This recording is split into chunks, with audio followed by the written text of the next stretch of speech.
আমরা গত কয়েকদিন ধরেই চিটাগাংয়ে বিভিন্ন তদন্ত করছি সাবেক ভূমিমন্ত্রী সাইফুজ্জামানের বিভিন্ন দুর্নীতির কেসগুলোর। তারই অংশ হিসেবে বিগত সময় আমরা দুজনকে অ্যারেস্ট করেছিলাম। তারা রিমান্ডে অনেক গুরুত্বপূর্ণ তথ্য দিয়েছে এবং বিজ্ঞ আদালতে 164 জবানবন্দিও দিয়েছে। তাদের থেকে প্রাপ্ত তথ্য অনুযায়ী আমরা আরও কিছু তথ্য পেয়েছি এবং আজকে গোপন সূত্রে জানতে পারি যে এখানে ব্যাপক পরিমাণ নগদ টাকা এখানে রয়েছে এবং যে জাহাঙ্গীর আলম উনি হচ্ছেন আরামিড পিএলসি সেটার এজিএম। তো উনি ওই আরামিড পিএলসির যে ঊর্ধ্বতন কর্তৃপক্ষ সবাই পলাতক এবং উনি এখন বর্তমানে দায়িত্বে আছে। দায়িত্বে থাকা অবস্থায় উনি বিভিন্ন টাকাগুলো যেগুলো ব্যাংকে জমা হওয়ার কথা সেগুলো ব্যাংকে জমা না করে এই টাকাগুলো উনি এখানে নগদে এসে জমা করছেন। আমরা 3টা কক্ষ থেকে উপর দোতলায় যে ওনাদের অফিস আছে অ্যাকাউন্টস অফিস, সেখানে 3টা কক্ষ থেকে লকার এবং আলমারি থেকে প্রায় 1 কোটি টাকার মতো উদ্ধার করেছি। এগুলো আমাদের ইনভেন্টরি কাজ চলতেছে। আমরা এই টাকাগুলো ইনভেন্টরি করে এগুলো আইনগত পদক্ষেপ গ্রহণ করব।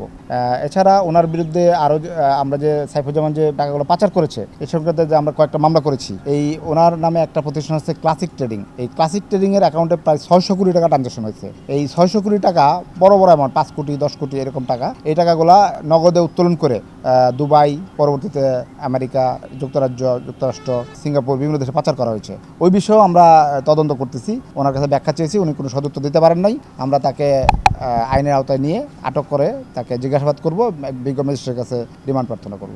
আমরা যে ইনফরমেশনটা পেয়েছিলাম যে বর্তমান তো ঊর্ধ্বতন করতে পলাতক, ওনারা সর্বশেষ 11টা চেকের মাধ্যমে 1,76,00,000 টাকা উঠাইছেন। উঠায় তারা এই যে টাকাগুলো যে এখন যে বললাম যে 1 কোটি টাকার মতো আমরা ইনভেন্টরি করতে পারছি, এই ইনভেন্টরি টাকা 1,76,00,000 মধ্যে এই টাকাগুলো ওনারা জমা করছে, এগুলো বিদেশে পাঠিয়ে দিবে। এবং আমরা যেটা খবর পেলাম প্রতিদিন এরকম করে নগদ টাকা মানে ব্যাংকে জমা না করে টাকাগুলো নগদ করে এবং নগদ করে ওরা বিভিন্ন সোর্সের মাধ্যমে বাইরে পাঠায় দেয় এই সাইফুজ্জামান এবং রুকুনুল্লাহর কাছে। ওইটারই একটা অংশ আজকে আমরা খবর পাওয়ার পরে এই টাকাটা আমরা উদ্ধার করতে পারলাম। ওই 1,76,00,000 একটা অংশ ওনারা ব্যাংক থেকে টাকা নগদ করে এখানে এনে এখান থেকে বাইরে পাচার করে দেয়। বেতনের টাকা তো ব্যাংকে যায়, প্রত্যেক এমপ্লয়ির বেতনের টাকা তাদের নিজস্ব অ্যাকাউন্ট আছে, সেই অ্যাকাউন্টের ব্যাংকে যাওয়ার কথা। তো ওনারা তো আজকে কয় তারিখ? আজকে 24 তারিখ। 24 তারিখে মাসে বেতন হয় না, বেতন হয় 1-2 তারিখে। আজকে বেতনের টাকা থাকার যৌক্তিকতা নাই। যদি ওনারা প্রমাণ দিতে পারে বেতনের টাকা, তাহলে আইন অনুযায়ী সে টাকা তারা বেতনের টাকা ফেরত পাবে। এইটা সাইফুজ্জামান চৌধুরী মূলত টাকা পাচার বড় আকারে শুরু করেন 17 সাল থেকে। তো এই 17 সাল থেকে শুরু করে 20-22 সাল পর্যন্ত সময়ে এই সময়টায় ওনার অ্যাকাউন্টটা ব্যবহার করা হয়েছে। আমরা যে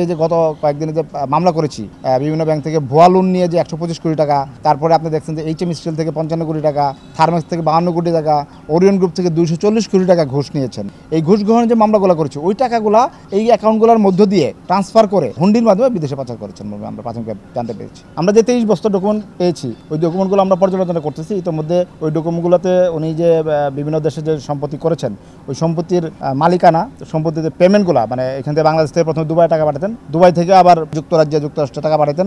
এই পাঠানোর যে স্লিপ, এই স্লিপগুলো ওই ফাইলে আছে।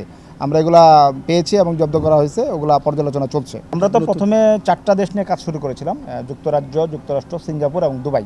এর পরবর্তীতে আমরা এই ফাইলগুলো পাওয়ার পরে দেখলাম যে ইন্ডিয়াতে আছে, মালয়েশিয়া আছে, থাইল্যান্ডে আছে, কম্বোডিয়া আছে, এরকম আরও 5টা নতুন দেশ আমরা পেয়েছি যেগুলোতে এই উনি সম্পত্তি পাচার করে টাকা পাচার করে সম্পত্তি ক্রয় করেছেন।